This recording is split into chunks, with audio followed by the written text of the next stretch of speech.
these cars, especially kind of the Northwest Focus midgets, kind of run everywhere. They run Skagit, they've ran Deming.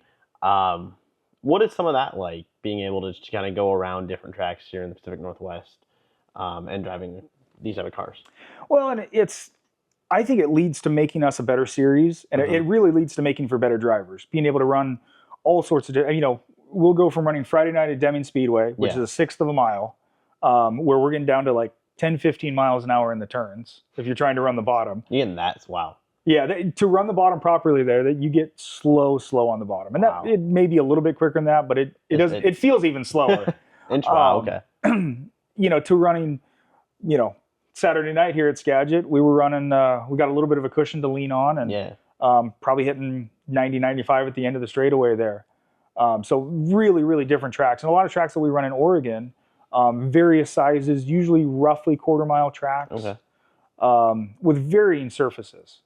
Down there, usually they're pretty slick, but often we get a cushion to lean on.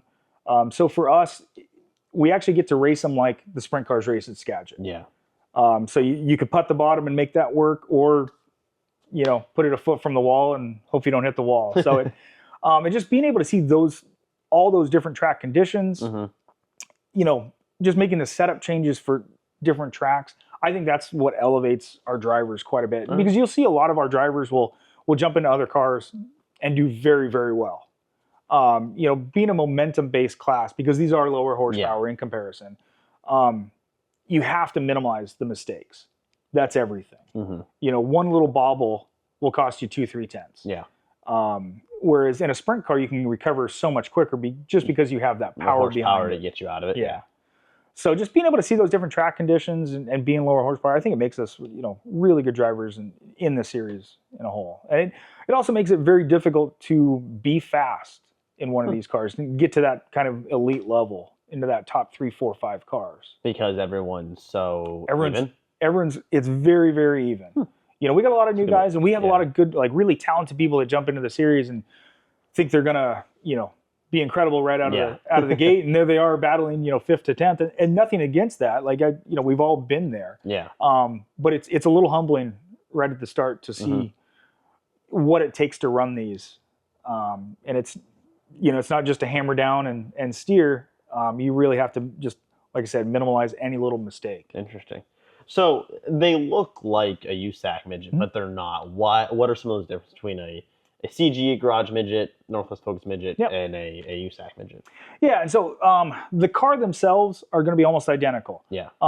There are some rule variations as far as with some of the suspension components. USAC can run cockpit adjustable shocks. We can run adjustable shocks, but they can't be cockpit adjustable. Okay. Biggest thing comes down to the horsepower difference. We're about 180 horsepower, and with the USAC, the open midgets, if you will, they're anywhere from 300 to 400, if not even more, horsepower. They're also running a direct drive setup where we get to run a clutch and a starter. That means we don't have to worry about push trucks. As much as I love Skagit White's push truck, I see them enough anyway. Yeah. But those are the major differences. And we get to run every so often. We get to run with some of the open midgets, more so on the pavement side of things. Okay. We've ran Evergreen. We've ran a couple of shows there, a mixed show, and I know they're doing some stuff down at like South Sound. And actually, lap times aren't that far off. Oh, really? Yeah. Between you and a USAC, or between the dirt and the pavement side? Between us and a USAC. Okay. Yeah, like an open midget. So I think, if I remember correctly, like Evergreen Speedway, which is pretty good sized track. We run at the 3/8 there. I think our track record is maybe 0.6 of a second difference. Oh, that's not bad. And when you're talking, they're running a full pavement car even on that with double the horsepower. We can still get these cars around a corner really well. All right. What is that, you bring up that pavement aspect like of these cars to drive? It's a lot of fun. I was skeptical at first because they are a dirt car. Yeah. With transitioning them to the pavement, but they actually run surprisingly well. Really? Okay. It's easy to get them to set up. They work well with the adjustments, and I wasn't sure, because there's a lot of differences with a pavement midget compared to a dirt midget. Yeah, of course. You're talking sway bars, bigger brakes, offset chassis. You know, everything's a little bit lower. There's a lot of things we can do to counter that.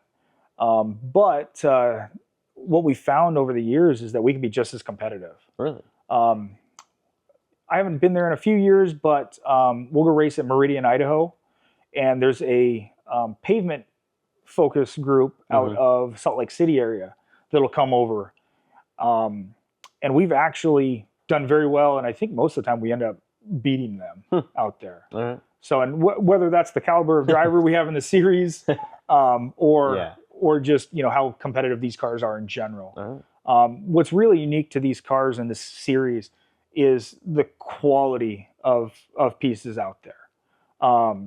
They're on par quality-wise with almost any national midget out there. Okay.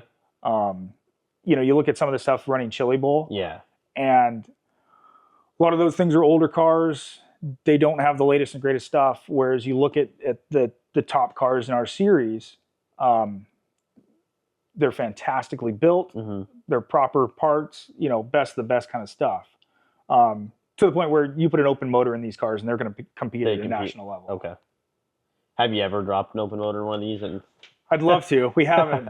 I actually think that an open midget or USAC midget at Skagit would probably steal the show. Yeah, that would be a lot of fun. Because they'd have the ability to run the top. It'd be nothing but slide jobs the entire time, spinning the tires, pulling wheelies. I don't know if we just got to show up with one at a play day one day and say, hey, we're here, we'd love to run. Yeah. And it seems like more of those cars on the West Coast, it's growing a little bit. California's got a pretty good series down there. They also get a USAC swing later on in the year, right before Turkey Night. So I'd love to see things transition that way. As good as the Focus platform is, who doesn't like to go faster? Exactly. Yeah. You're a race car driver. Who doesn't want to go I just want to go fast. I don't blame you.